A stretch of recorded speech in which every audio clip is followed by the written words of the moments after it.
Alors nous allons passer à un autre service. Prenez avec moi Jean chapitre 17 verset 3. Or, la vie éternelle, c'est qu'ils te connaissent, toi, le seul vrai Dieu, et celui que tu as envoyé, Jésus-Christ. Est-ce que vous comprenez? Or, la vie éternelle, c'est que toi et moi et tous ceux qui sont dans le monde, on connaisse Dieu et celui que Dieu a envoyé, c'est-à-dire Jésus-Christ. Or, la vie éternelle, c'est qu'on connaisse Dieu. C'est qu'on connaisse Dieu. Afin que quiconque croit en Jésus-Christ ne périsse point. Or, je vous disais tout à l'heure que périr vient de apolomie en grec, qui signifie détruire. Détruire, qui signifie anéantissement, qui signifie une vie infernale dans la durée, c'est-à-dire dans la souffrance. Et on sait que ce don que Jésus-Christ donne unique en grec, qui signifie le précieux, le meilleur qu'il a. Donc vous voyez que ça change tout, non? Hein, en Saint-Gloyau. C'est-à-dire, aimer son prochain, c'est de lui donner le meilleur que tu as. Bon, de vous à moi, qui fait ça aujourd'hui? Bon, commençons par moi-même d'abord. Qui fait ça? Donner le meilleur, hein, Madame Gloyau, meilleur de toi-même à ton prochain. Parce que unique en son genre, c'est quoi? Unique en son genre, c'est quoi? Il n'y a pas deux, il n'y a pas combien? Il n'y a pas trois. C'est-à-dire, quand tu as donné ça, il n'y a plus meilleur. Alléluia. Donc, qui peut accepter de donner son unique en son genre? Parce qu'on te dit, aime ton prochain et aime Dieu. C'est-à-dire, aimer Dieu, tu dois sacrifier pour Dieu ton unique en ton genre. Alors, ça ne fait pas peur. Écoutez, la dame qui avait les 2 pièces, seulement pour vivre, c'était son unique en son genre. Non, je suis dans l'évangile ou pas. La femme qui n'avait que 2 pièces, elle a donné que son unique en son genre, parce qu'à part ces 2 pièces, il n'y a plus rien qu'elle puisse donner. Or, toi, à part tes 2 pièces, il y en a encore meilleur que tu peux donner. Donc, en fait, pour Dieu, tu n'as pas donné avec amour pour lui. Capitaine, on est sur le thème de l'amour, non? Donc, ce que je dis là, c'est pour moi, c'est moi ou bien c'est la Bible? Alors, est-ce que d'habitude, quand tu donnes à Dieu, tu donnes avec amour? Donc, aujourd'hui, on sait que amour, ce n'est pas sentiment. C'est le meilleur en son genre. Et on sait que l'amour, c'est le prix de la vie. C'est la nature même de Dieu, qui consiste à aider, qui consiste à implanter sa vie dans les hommes, bons comme mauvais. Il n'appuie pas les mauvais. Il n'élève pas aussi les bons au-dessus.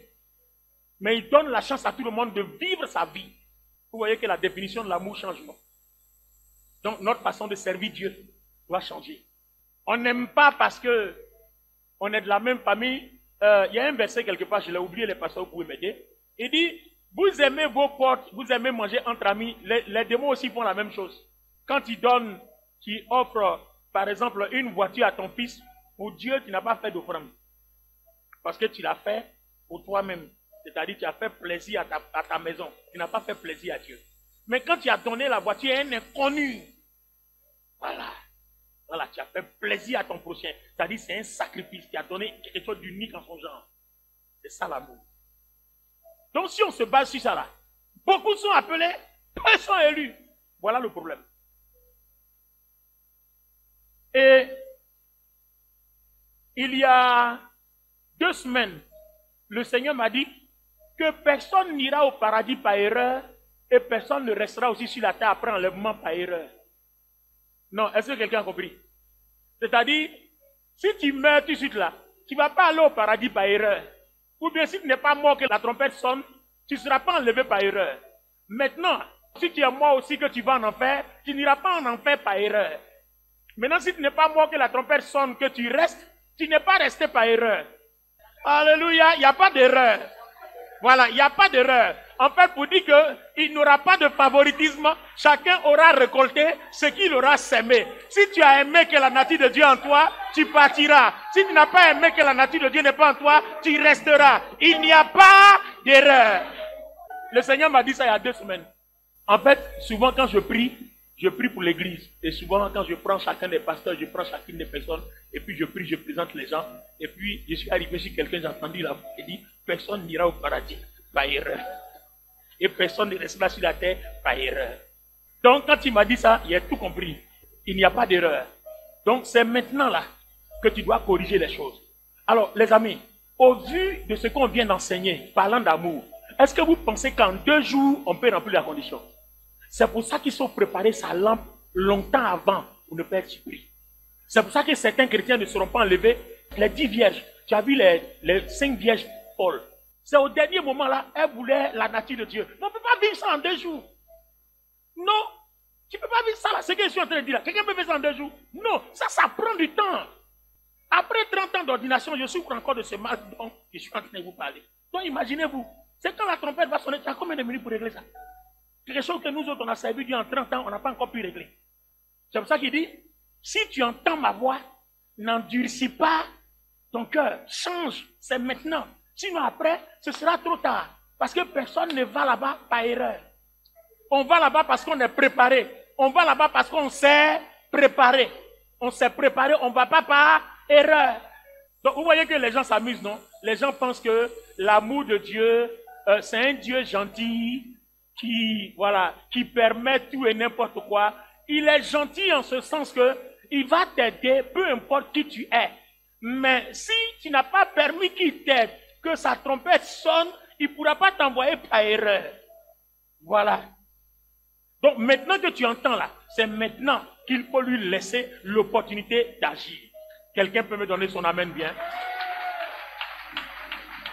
Alors, c'est la raison pour laquelle ce matin, on ne va pas aussi faire nos offrandes et nos dîmes par erreur. On va faire parce qu'on aime Dieu, on sait qu'il nous donne la vie, on sait qu'il nous bénit, on sait qu'on lui doit quelque chose. On lui doit un sacrifice chaque fois. C'est ça l'amour. Lui nous a donné un sacrifice qui règle tout. Nous, on lui doit des sacrifices pour montrer que sa nature de Dieu, là, nous la vivons. Est-ce que ton amour pour ton prochain est en train de changer? Est-ce que désormais, là, tu as une autre façon de voir ton prochain? Amen. Donc, vous voyez qu'avant, on voyait nos prochains de façon hypocrite. Parce qu'en fait, quand je n'ai pas d'intérêt, ça ne m'intéresse pas. Alors que c'est pour ça qu'on va rester sur la terre, non pas erreur. Amen. Mais par justice. Alléluia. Donne-moi ton amen bien. Donne-moi ton amen bien. Waouh.